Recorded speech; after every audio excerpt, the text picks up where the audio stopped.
Hello, back again for more Catholic Church building civilization.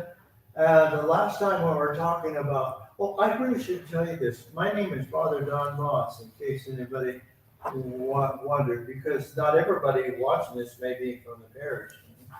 And also, I get my information from the book. Here, it's Thomas Wood's book. It's called How the Catholic Church Built Civilization and other things. Bishop Barron, I get stuff from him. A film on Christendom, I have stuff from that. So it's like, when you teach history, you get information from different sources.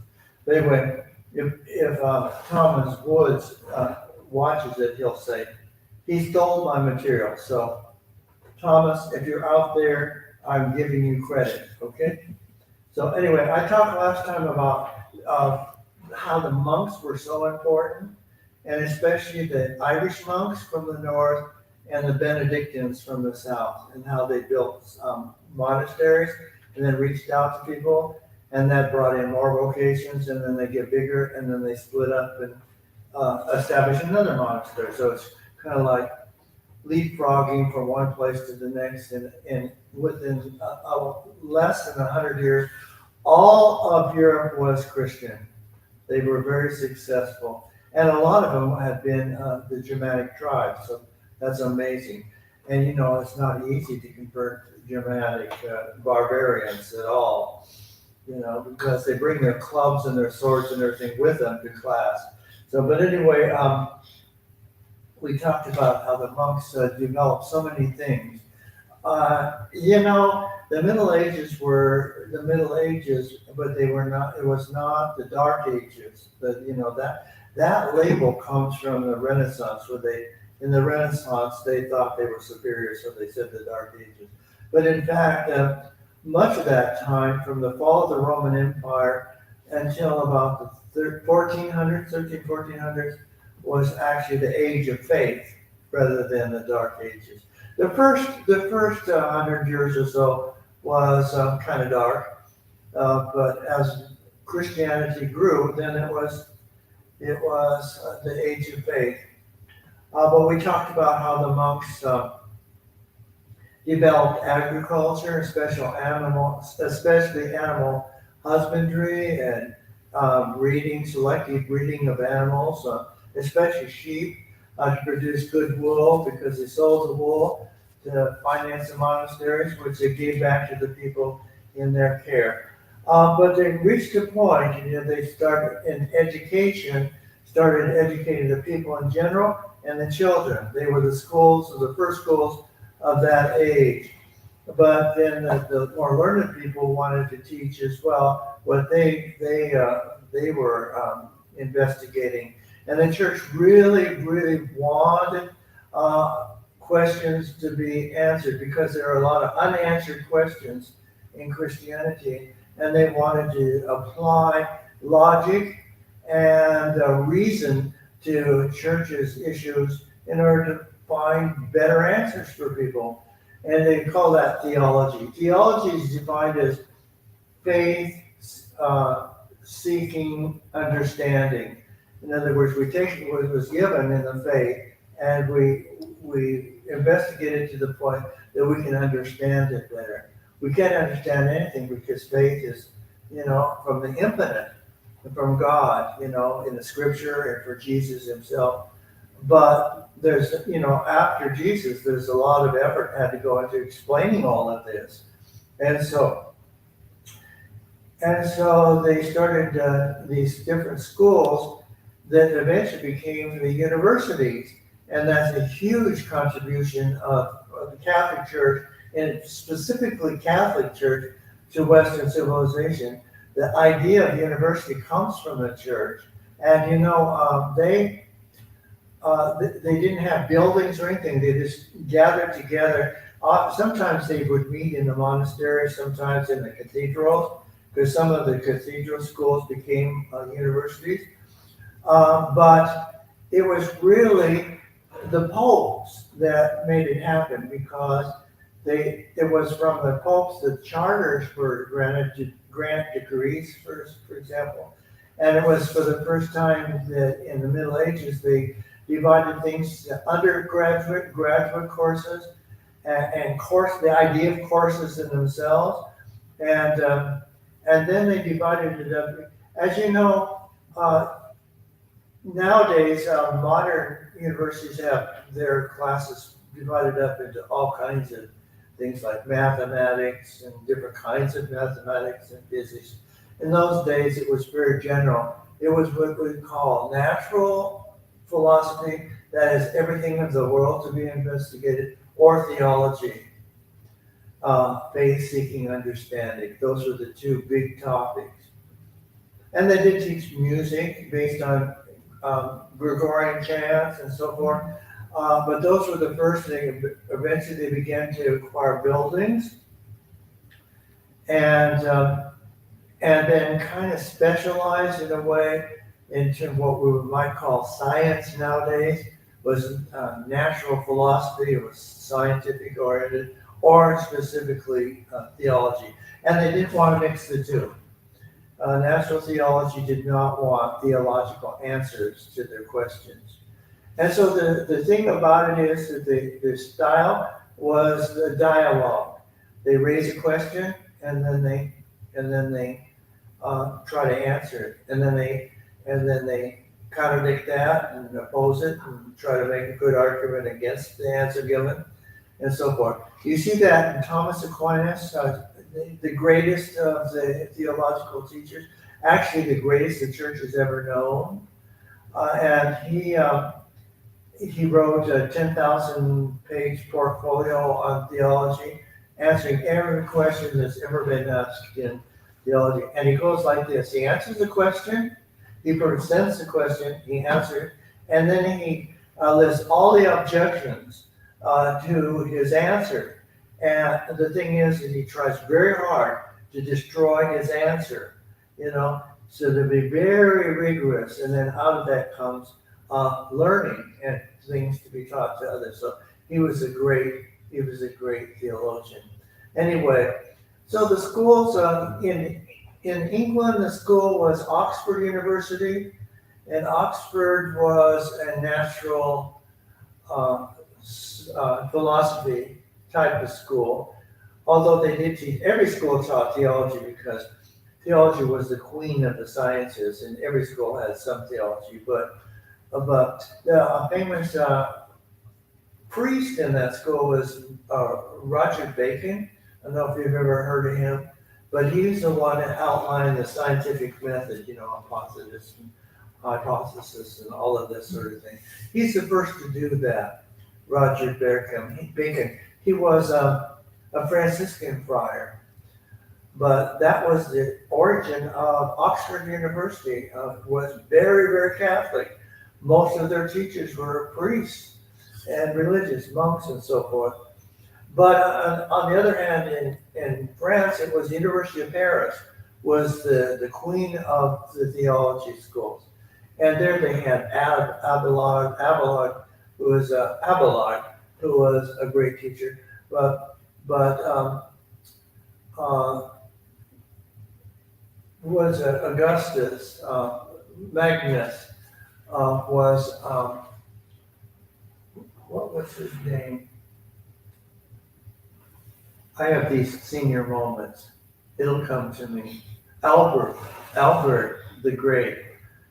He wrote an encyclopedia of everything known to man, everything that he knew at the time, an entire encyclopedia. So he taught at the University of Paris, and his most famous student was Thomas Aquinas.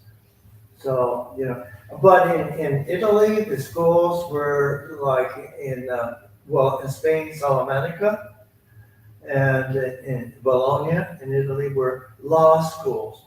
And law was started by the Catholic Church. The study of law was started and the development of law codes and everything. They all comes based on canon law, because the church had to have its own law. And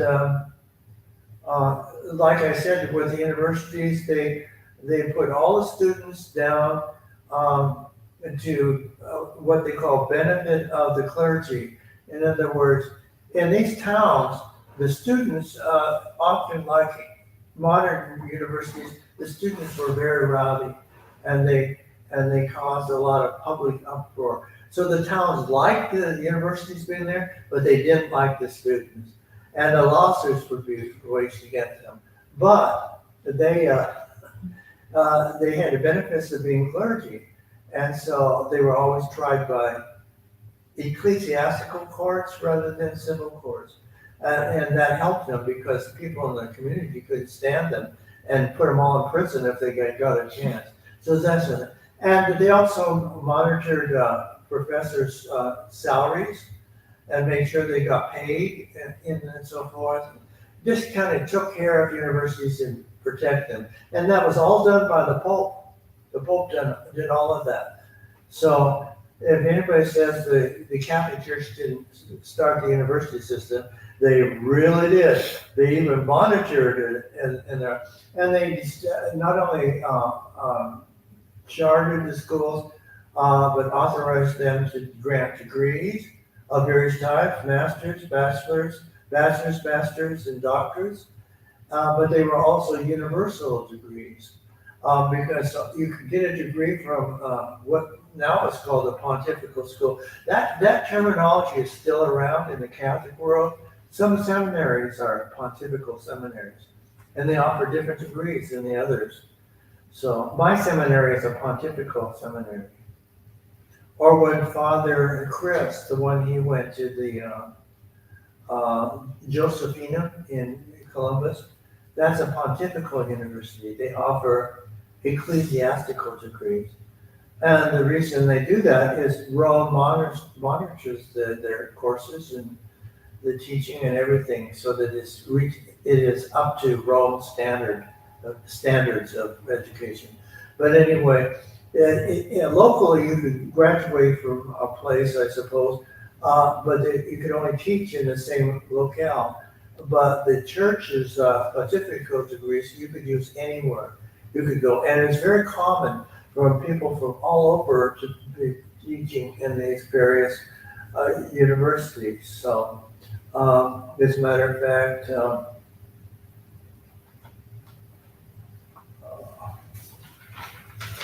let me change the subject here because I want to talk a little bit about science. It's because the Catholic Church has been criticized for being against science. You see those arguments all the time. Some of the big atheists like Richard Dawkins and Christopher Hitchens and various ones, they would criticize the Catholic Church, and they have this attitude that religion is a waste of time, but science is everything. And they'd offer scientific explanations that really were terrible. And so the truth of the matter is we wouldn't even have science if it wasn't for the Catholic Church. And they're really noteworthy. My favorite that I looked up was Sterno. Father, I wrote it down, Nicholas Sterno. He was a priest who invented stratigraphy. And it was very important to geology because stratigraphy is the science of all the layers of the earth. And of course, that's really important to archaeology as well, because you date things in the layers that the things are found in. And I mean, that's part of the dating. And but he figured out how those layers came to be. A lot of it was water depositing mud and so forth that slowly but surely became stone and everything. He figured that all out, you know. And he started by dissecting a huge shark and dissecting its teeth, and then thought, you know, I've seen these teeth before. I know where. They're embedded in rocks that you find everywhere. And so he is amazing. He's amazing too that he was actually beatified by John Paul II and thanked for the great job he did for science. but also for his holy life. So they not only were good teachers, but they were great saints, some of them as well. So one that's more recent is Lejeune. Have you heard of Gerald Lejeune, who was named after a famous Marine camp? Well, have you seen that in the news? Oh, the bad water at Camp Lejeune? But anyway, Lejeune was a Geneticist. genetics. See, I can't talk when I'm old. The thing is that he discovered the cause of a Down syndrome, hoping to find a cure for Down syndrome. You know, Down syndrome's an extra gene, and but at the same time, abortion was coming strong and so forth. So people didn't really use his knowledge a whole lot. They just aborted the babies, which is sad to say, you know. But he was, Lejeune was a very good, close friend of John Paul II. And he's up for beatification as well. So just really interesting stuff in terms of science as well. Then we have all the Jesuits. You know, the Jesuits were smart people, and they accomplished a great deal. Did you know there are 48 craters on the moon named after Jesuits? That's a lot. But they also were got involved in the science of earthquakes. I don't know what that's called, but the science of earthquake. I was aware of it because in the seminary we moved to St. Louis University, and they had different locations around St. Louis to register seismic reactions or whatever. Seismology, I think, is the name of the science of earthquakes, or volcanoes, volcanology. I mean, you name it, the Jesuits studied it. And so they were, and very famous, for example, they used science, for example, to preach to the Chinese. When Matteo Ricci, very famous Jesuit, went to China, dressed like the Chinese, learned to speak Chinese, and then started teaching mathematics and science. And he also brought clocks. The Jesuits are famous for their clocks. And if you go to Beijing and go to the Forbidden City, you go to the museum and you see all these marvelous clocks given to the emperor by the Jesuits. So anyway,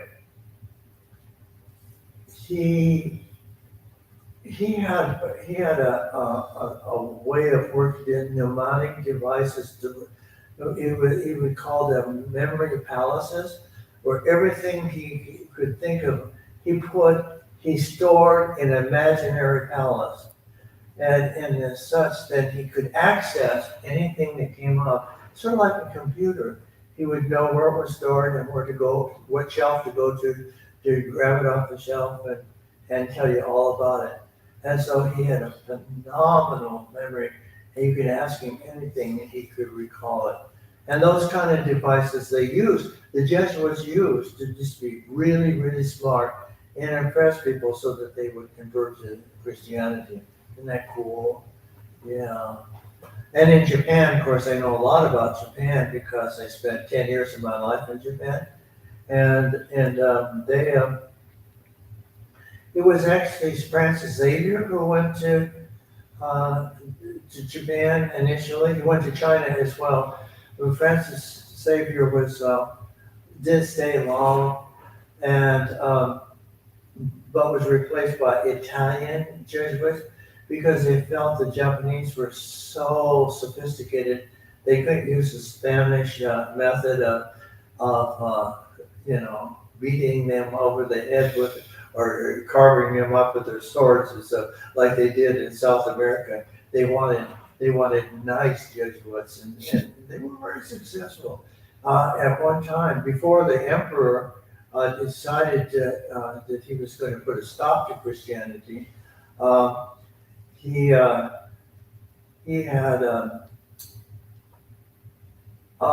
pretty close to 1 million Japanese. And in those days, that was a huge part of it. Especially in Kyushu and in the southern Japan. They were all Christians, you know. So that's amazing. You've heard the stories about that. But I'm talking about Jesuits here in science, so I don't get off the subject too much. So, is it time? Okay. So anyway, I have to give a shout out to Mike and Viola. Mike and Viola. How you doing, Viola? Are you watching this? When are you gonna come back to the class? Okay, I feel better now. So that's all I have today. Bye.